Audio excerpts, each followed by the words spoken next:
نہیں لیں گے اور جس قوم کا ریپرزینٹیٹو جمہوریت میں شامل نہیں ہے وہ قوم کی ترقی نہیں ہو سکتی ہے، نہ تعلیمی میدان میں، نہ اقتصادی میدان میں، نہ علمی میدان میں۔ اور اسی لیے چونکہ ہماری سیاسی صلاحیت کمزور پڑ گئی تو ہماری طاقت بھی کمزور ہو گئی۔ ہم علم کے میدان میں محنت کرتے ہیں، آگے ہیں، جس تناسب میں آنا چاہیے اس تناسب میں ہم نہیں آتے ہیں کیونکہ ہم سیاسی میدان میں بہت پیچھے ہیں۔ اب یہ بات یہ ہے کہ آپ پوچھیں گے کہ مومن کانفرنس رہتے ہوئے یہ نیشنل مومن کانفرنس کی کیا ضرورت؟ یہ جواب، یہ سوال کا جواب ہر آدمی کو سمجھ میں آنا چاہیے کہ آزادی قاسم بہاری سے جب چلتا ہے یہ کارواں مومن کانفرنس کا، عبد القیوم انصاری سے یہ کارواں بڑھتے بڑھتے آزادی کے بعد بھی عبد القیوم انصاری کے محمد نور صاحب یہاں لیڈر ہوا کرتے تھے اتر پردیش میں، بہت سارے رہنما تھے، بنگال میں رہنما تھے ہمارے مومن انصار جو سرکار میں بھی تھے، سرکار کے باہر بھی تھے، وہ مومن کانفرنس کے لیے ایک مضبوطی کے ساتھ بہار میں انصاریوں کو ریزرویشن تو او بی سی کا بعد میں آیا، مومن کو عبد القیوم انصاری کو ہم سراج عقیدت ایک بات کے لیے بار بار یاد کریں تو یہ بہت بڑی بات ہے کہ میڈیکل میں انہوں نے ایک ریزرویشن انصاریوں کے لیے دے دیا تھا، آج تو او بی سی کے لیے ہے لیکن انصاریوں کے نام پر اکیلے ریزرویشن دیا تھا۔ اس سے ایک ترقی کی ایک چلی زید آر انصاری صاحب نے ایک بڑا کانفرنس نیشنل کیا دلی میں، اندرا گاندھی جو سب سے اہم لیڈی ہوا کرتی تھی وہ بھی اس کانفرنس میں شامل ہوئی اور سینٹرل کابینٹ میں وہ بھی شامل ہوئے اور ہر جگہ اسکالرشپ کی اسکیم چل رہی تھی، بنکروں کو کام دینے کا اسکیم چل رہا تھا، سود ملنے کا کام شروع کر رہا تھا، سود سے بنے ہوئے جو کپڑے ہیں ان کو سرکاری طور پہ خرید کے مارکیٹنگ کرنے کے چل رہی تھی۔ اس کے ساتھ ہی ان کے میدان میں آپ کو اسکالرشپ اور ریزرویشن کا فائدہ ہو رہا تھا، آپ کو اقتصادیات میں آگے آ رہے ہیں اور آگے آئے بھی، اس میں کوئی شک نہیں ہے، لیکن جس تناسب سے آنا چاہیے تھا نہیں، لیکن آہستہ آہستہ جب ہم ختم ہونے لگے، کیوں کہ مومن کانفرنس ختم ہوتی گئی آہستہ آہستہ، کچھ لوگ سمبولک طریقے سے اس پر قابض ہیں اور کوئی اگر کام کرنا چاہتا ہے کہ انصاریوں کے لیے کام کریں تو ان کے یہاں سے فتویٰ جاری ہو جاتا ہے اور خلاف میں نوٹ لکھ دیا جاتا ہے، فیس بک پر لکھ دیا جاتا ہے، گالی لکھ دی جاتی ہے، کاغذ پر آپ بتائیں گے اگر ان کو موقع ملے گا بھی بات کرنے کا کہ کتنی گالیاں لکھی جاتی ہیں جب۔ تو میں نے 1912 میں ایک شروع کیا تھا نیشنل مومن کانفرنس، دلی میں، کلکتہ میں، بامبے میں بڑی بڑی کانفرنس ہوئی تھی، یہاں تک کہ آندھرا میں، کرناٹک میں، ساؤتھ میں بھی ہماری کانفرنس ہوئی۔ ہمارے کام کے رفتار سے ہی گھبرا مومن کانفرنس والے لوگ آئے، بہت لوگ آئے، ہم کو گھیرا کہ نہیں ہم لوگ کو مل کے کام کرنا چاہیے۔ ہم نے کہا بے شک مل کے کام کرنا چاہیے، تو کیا ہے ہم کو کوئی مومن کانفرنس سے کوئی مطلب ہے نہیں کہ ہم کوئی عہدہ لینا چاہتے ہیں، لیکن کام ہونا چاہیے اور مل کے کام ہو تو بہت بہتر ہے۔ لیکن مل کے کام ہونا تو دور کی بات ہے، چونکہ یہ تو مومن کانفرنس کو ایک پاکٹ کی جماعت اور اسی کے سہارے ہم کو کونسل مل جائے، ہم کو راج سبھا مل جائے، ہم کو ریجنل یونین کے چیئرمین بن جائے، اسٹیٹ یونین کے چیئرمین بن جائے، ہینڈلوم بورڈ کے چیئرمین بن جائے، اس سے ہم کرپشن کریں اور کمائیں۔ اس کا نتیجہ یہ ہوا کہ کچھ دنوں کے بعد سارے بنکر لیڈر کے اوپر کیسز ہو گئے، جو سبسیڈیز کے غلط کے کیسز ہو گئے اور سب گھومتے پھرے دور دور بھاگتے پھر رہے۔ ہم نے ان کو کہا کہ ہم لوگ مل کے کام کرنے پہ کوئی اعتراض نہیں، انہوں نے کہا آپ اپنا کام بند کر دیجیے تو ہم لوگ مل کے کریں گے۔ ہم نے ٹھیک ہے کام بند کر دیا، پھر ہم نے کہ چلو مل کے کام ہوگا، لیکن ان کا مقصد مل کے کام کرنا نہیں تھا، مقصد صرف یہ تھا کہ ہم جو کام کر رہے ہیں اس کام کو روکنا تھا۔ پھر جب مل کے بات کرنے کی بات ہوئی تو طرح طرح کی شیطانیت بھری باتیں کرنے لگے جس کی تذکرہ بھی ہم کرنا مناسب اور اس زبان کو ہم خراب نہیں کرنا چاہتے۔ پھر ہم نے تب بہت دن نکل گیا، 7 سال 8 سال کا وقت نکل گیا، کسی آرگنائزیشن کو کھڑا کرنے میں بہت بڑا کام ہے، اور یہ 7 سال 8 سال میں آپ اتنی طاقتور ہو جاتے کہ آپ کی پوچھ ہوتی سے پہلے خدا بندے سے خود پوچھے بتا تیری رضا کیا ہے، تو وہ ختم ہو گیا خدا رضا پوچھے اللہ کیا رضا پوچھیں گے. نتیش کمار نہیں پوچھنے لگے، لالو یادو نہیں پوچھنے لگے، ملائم سنگھ یادو نہیں پوچھنے لگے، کانگریس پارٹی کے رہنما تو وہ تاریخ بھی بھول چکے اور وہ بھی پوچھنے لگے. ہم نے جب پچھلے سال ہمارے شکیل صاحب یہاں بیٹھے ہوئے، ہمارے واحد بھائی ہیں بامبے میں، قمر الدین صاحب ہیں، یو پی سے آئے ہیں، نصیب صاحب آئے ہیں، اور بھی لوگ تھے بنگال میں، وہاں قیوم انصاری تھے اور بھی دوسرے لوگ تھے. سب لوگوں نے کہا کہ نہیں اس سے کام نہیں چلے گا، اب ہم لوگوں کو کام کرنا ہوگا. اور یہ سوچے بنا کہ کون آپ کو گالی دے رہا ہے کون نہیں دے رہا، آپ کا کام ہے آگے بڑھنا، آپ بڑھتے رہیے. اور وہ کتے بھوکتے رہتے ہیں، کارواں آگے بڑھتا جاتا ہے، آپ کا کارواں آگے بڑھے گا. اور لکیر بڑی کر دیجیے وہ خود پیچھے ہو جائیں گے.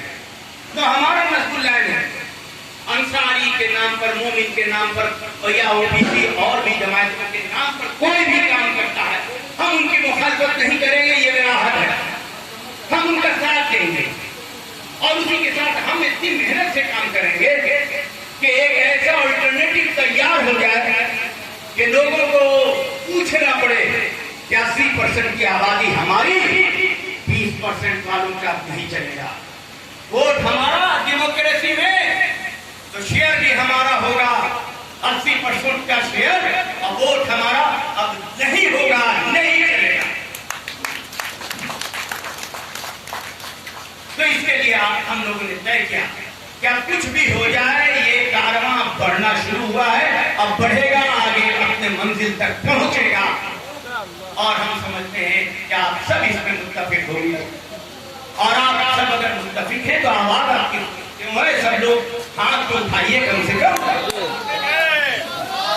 کہ ہم یہ کام کو آگے بڑھائیں گے، زوردار طریقے سے بڑھائیں گے انشاءاللہ. تو ہم اس کے ساتھ ہی اپنی بات کو اور ختم کرتے ہیں. ہمارا 3 ایجنڈا ہے، اس کے ہم نے مومن کانفرنس کیوں ایک ایجنڈا کا پارٹ ہے، اس کا ہم نے کچھ کیا، آپ اس کو آگے بڑھائیے جو بولنا چاہتے ہیں اس سبجیکٹ پر. دوسرا سبجیکٹ ہے کہ ہمیں کیا کرنا چاہیے. آخر ہمارے بھی اوبیسی سماج، مسلم اوبیسی سماج کے لوگوں کو پتہ ہی نہیں ہے کہ ہمارے ریزرویشن، ہماری سرکار کی پالیسیز کیا کیا ہمارے فیور میں ہے، ہمیں پتہ ہی نہیں چلتا ہے.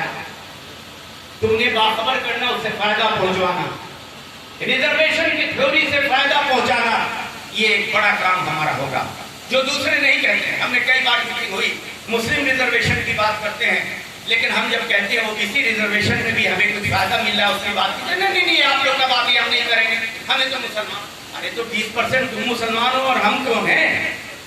تو پھر کیوں کہتے ہو کہ ہم مسلمان سب بھائی ہیں؟ جب کچھ حق کوئی بھی مانگتا ہے تو اس کی کاٹ میں کہا جاتا ہے مسلمان ایک ہے. ہم لوگ اتفاق، ہم بے شک اسلام میں کوئی تفریق نہیں ہے، اسلام بتاتا ہے ہم برابری، لیکن ہندوستانی سماج میں یہ تفریق موجود ہے. اور یہ تفریق کنورشن سے ہوا ہے جو ہندوؤں کی سوسائٹی میں پائی جاتی ہے، جہاں برہمن، بھومیار، وائس، پڑیکار، دلت اور ویس سماج کی جو بنو اسمرتی کے ذریعے بٹے ہوئے سماج تھے، وہی بانٹ دیا ہمارے سماج کو. اسلام نے کہا ہے سید بھی ہو، شیخ بھی ہو اور انصاری بھی ہو.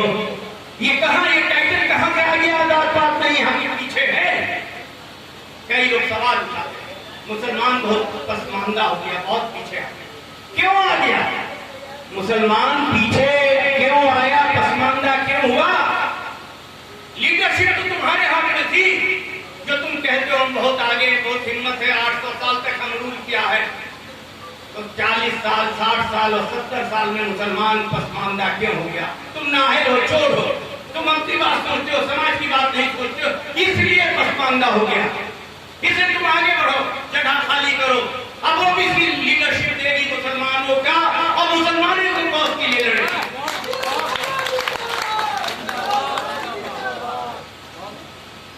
تو یہ ہمارا کی پوائنٹ ہے. اب دوسرا یہ تھا کہ ہم لوگوں کو ریزرویشن جو منڈل آیوگ ہے اس کے ساتھ ابھی کاسٹ سینسس ایک بہت بڑا ایشو ہے. کاسٹ سینسس کے بعد جب بھی او بی سی سماج کے لوگ یا دلت سماج کے لوگ اپنی بات اٹھاتے ہیں، مسلمان فارورڈ مسلمان تو ضرور ان کے ساتھ نہیں ہوں گے، بلکہ ان کی مخالفت کریں گے. منڈل کمیشن میں کوئی ضرورت نہیں کہ فارورڈ مسلمانوں کو خلاف کرنے کی، لیکن خلاف کیا تھا. تو ہم کو آج او بی سی سماج کے ساتھ، دلت سماج کے ساتھ جڑنا ہے. یہ ہماری سیاسی سوجھ بوجھ پیدا کرنی ہے. اسی لیے کاسٹ سینسس جب تک نہیں ہوگا او بی سماج کو انصاف نہیں ہوگا. اور ایک ہی او بی سی سماج ہی ایک ایسا ہے جو کمیونلزم سے پاک ہے، کمیونلزم سے اوپر ہے. یہاں ہندو بھی ہوتے ہیں او بی سی، مسلمان بھی ہوتے ہیں، سکھ بھی ہوتے ہیں، عیسائی بھی ہوتے ہیں. باقی کوئی چیز نہیں ہے جو سبھی ریلیجن کے لوگوں کے لیے کوئی جگہ ہے. تو ہم اس میں ایک بلند آواز پیدا کریں گے. ندیم انصاری کہاں؟ ندیم انصاری صاحب کو مبارکباد دینا چاہتے ہیں. کہاں ندیم صاحب؟ انہوں نے، ہم نے کال دیا، انہوں نے دھرنا کا اہتمام کیا. ہم نے کال بار بار سب کو کیا تھا، کسی نے نہیں کیا. ہم جھارکھنڈ کے اکثر یہاں موجود ہیں اور جھارکھنڈ سے آئے ہوئے بہت سارے بھائی ہیں. کہنا چاہتے ہیں کہ او بی سی سماج کے ساتھ آپ جڑیے. او بی سی ریزرویشن کا لابھ جب تک کاسٹ سینسس نہیں ہوگا، نہیں ملے گا، تو آپ اس کے آندولن میں بھی شامل ہوئے. اس کے ساتھ ہی ہم اپنی بات کو ختم کرتے ہیں. پھر آخر میں اگر کچھ مناسب لگے گا تو بات کریں گے. بہت سارے لوگ یہاں پر ہیں موجود، اپنی اپنی باتیں رکھیں گے. اب ہم پروفیسر عبدالواحد انصاری سے درخواست کریں گے کہ وہ اپنی باتیں رکھیں.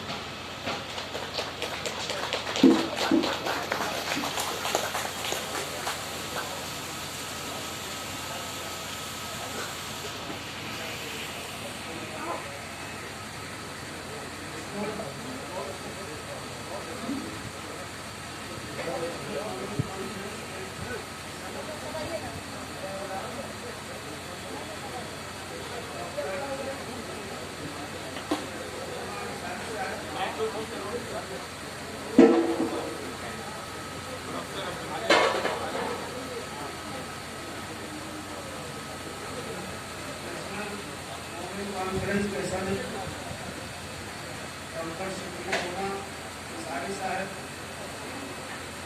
اور بھارت کے ڈفرینٹ علاقوں سے آئے ہوئے نیشنل وومن کانفرنس کے نمائندے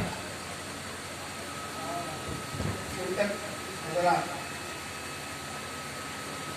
بڑی خوشی کی بات ہے کہ ڈاکٹر شکیل جمعہ انصاری صاحب نے یہاں اتنے بڑے اجتماع کا انعقاد کیا ہے، جس میں مومنوں کے بارے میں ہم اور آپ اظہار خیال کر رہے ہیں. مومنوں کی جو قربانیاں رہی ہیں آزادی کی جنگ میں انگریزوں سے ٹکراتے ہوئے، اور اسی زمانے میں برادران وطن کے کچھ اپر کلاس کے لوگوں کے ظلم سے ٹکراتے ہوئے، اس پر ایک حد تک روشنی ڈاکٹر شکیل جمعہ انصاری صاحب ڈال چکے. اب ان کا ریپیٹیشن بہت زیادہ مناسب نہیں ہے. میں اپنی بات یہاں سے شروع کروں کہ جو قوم بھلا دیتی ہے تاریخ کو اپنی، جو قوم بھلا دیتی ہے تاریخ کو اپنی، اس قوم کا جغرافیہ باقی نہیں رہتا. زمانے سے ہم لوگوں نے خود اپنے وجود کو بھلا دیا، اپنی قربانیوں کو بھلا دیا. ہمارے جو کنٹریبیوشنز تھے آزادی کے لیے، سماج کے لیے، دوسروں کے لیے، سب کو بھلا دیا. لہذا زمانے نے بھی ہم کو بھلا دیا، اور آج اس دھرتی پر ہمارا وجود ہی خطرے میں پڑ گیا، سیاسی اعتبار سے، سماجی اعتبار سے، اور تعلیمی اور معاشی اعتبار سے بھی جغرافیہ بھی بگڑ گیا. لہذا ہم تاریخ کو پڑھیں اور دیکھیں کہ ہمارے آباء و اجداد نے یہاں کیا کیا کیا. ہم اکثر دیکھا کہ جب میں وائس چیئرمین تھا بہار اردو اکیڈمی کا، تو ایسا لگتا تھا کہ ایک ایسی جگہ پہنچ گیا جہاں مجھے پہنچنا نہیں چاہیے تھا۔ وہاں ہمیشہ اپر الور کی ہی بات ہوا کرتے تھے۔ میں مزاجاً بہت زیادہ ایڈجسٹ کرنے والا مزاج نہیں رکھتا ہوں، اس لیے ٹکراؤ بھی ہوا کرتا تھا، اپنی تاریخ کو پیش بھی کرتا تھا، اور وہ قائل بھی ہوتے تھے اور جان بوجھ کر مخالفت بھی کرتے تھے۔ لہذا آج ضرورت ہے کہ ہلکی سی روشنی ہم ڈال دیں اس بات پر کہ ہم اپنے کو انصاری کیوں کہتے ہیں۔ جب کوئی انصاری کہتا ہے تو ادھر سے اس پر تانے ڈالے جاتے ہیں، تشریح کیا جاتا ہے، اور ہم جواب بھی نہیں دے پاتے ہیں۔ برادران انصار، آپ اصل ہوں یا نہ ہوں میں نہیں کہہ سکتا، لیکن ہے آئیڈیالوجیکلی ہم ان سے قریب ہیں۔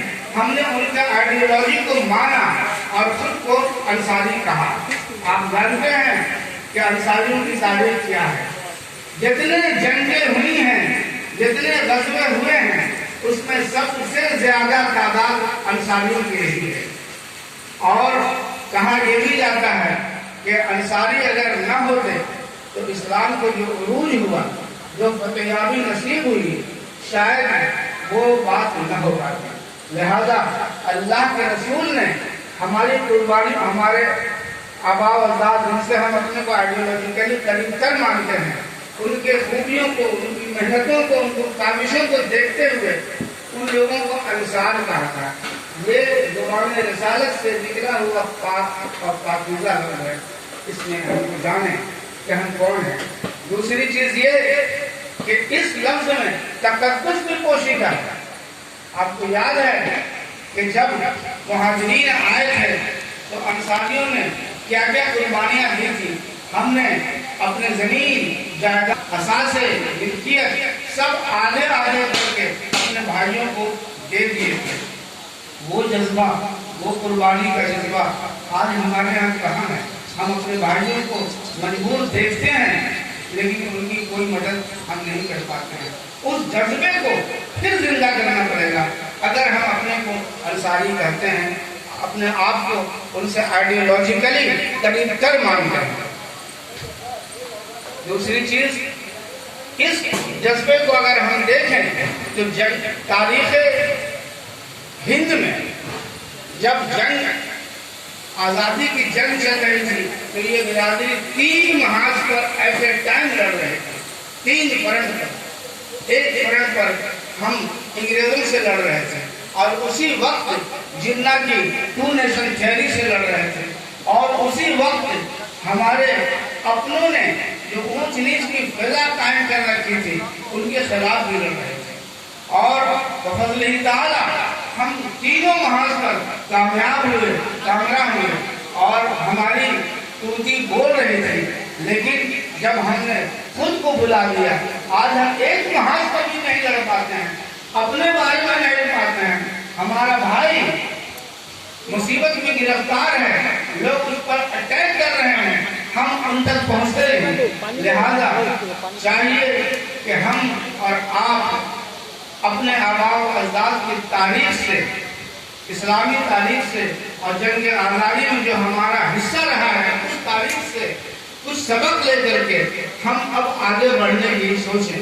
جناب شکر الزماں انصاری صاحب نے کہا کہ ریزرویشن کے سلسلے میں سب سے آج کا جو یہ ہے تو وہ سینسس میں کاسٹ سینسس کو گورنمنٹ آف انڈیا لاگو کرے۔ گورنمنٹ آف انڈیا نے انکار کر دیا ہے، سپریم کورٹ میں ایفیڈیوٹ دے دیا کہ یہ پاسبل نہیں ہے، اور کئی طرح کی مثالیں دی۔ ایک مثال یہ دی ہے کہ کمبر سم ہے، بہت زیادہ ہے، ہم اس کو لاگو نہیں کر سکتے۔ ایک مثال یہ دیا ہے کہ ایک ورڈ ہے موکلا، اس کو 1911 کے سینسس میں 40 شکل میں لکھا گیا ہے، میکلا، موکلا، میکلا، کتنے شکلوں میں ہم اس کو یکجا کریں گے۔ پھر کہا کہ ہندوؤں میں بھی جو کاسٹ سینسس کاسٹ ہیں وہ ایک ہی کاسٹ کے کئی نام ہیں، کس طرح سے ہم ان کو یکجا کریں گے؟ یہ سب بہانے بنا کر کے انہوں نے سپریم کورٹ میں ایفیڈیوٹ دے دیے کہ کاسٹ سینسس پاسبل نہیں ہے، حالانکہ